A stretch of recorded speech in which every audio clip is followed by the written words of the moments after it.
tinatayang 1 milyong piso na halaga ng mga peking yosi na nakumpiska sa Tondo, Maynila.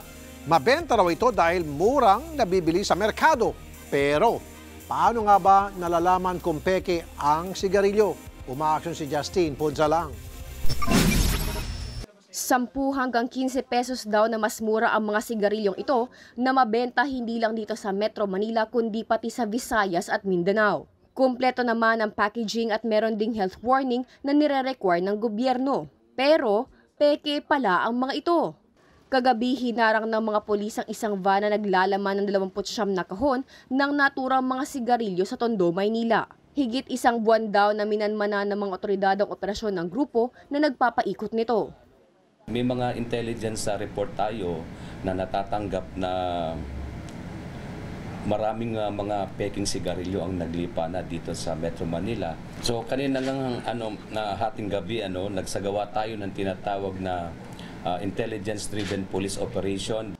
Pinasuri raw ang mga sigarilyo sa malalaking tobacco companies na nagkumpirmang kaduda-duda nga ang mga ito.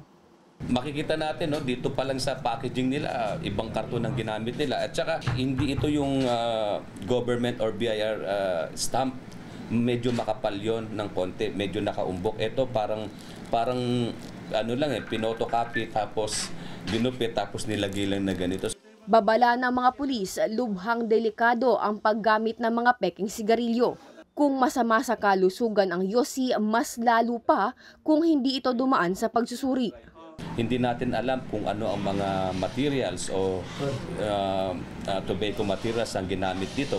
Maaaring ibang materials ang ginamit dito o kung saan maglalagay sa panganib sa mga kalusugan ng ating mga mamamayan. Pero giit ng driver at pahinante ng van, wala silang kinalaman sa grupo. Napasama lang po ako, ma'am, sa karga-karga. Yan, binibigyan lang ako ng ako na yun. Tatawag lang po, hindi may kilala, ma'am. Sa kabila ng kanilang paliwanag, tuloy ang kasong paglabag sa Intellectual Property Code laban sa dalawa. Tinutunto na rin ng mga otoridad ang paggawaan ng mga peking sigarilyo. Umaaksyon, Justine Punsalang, News 5.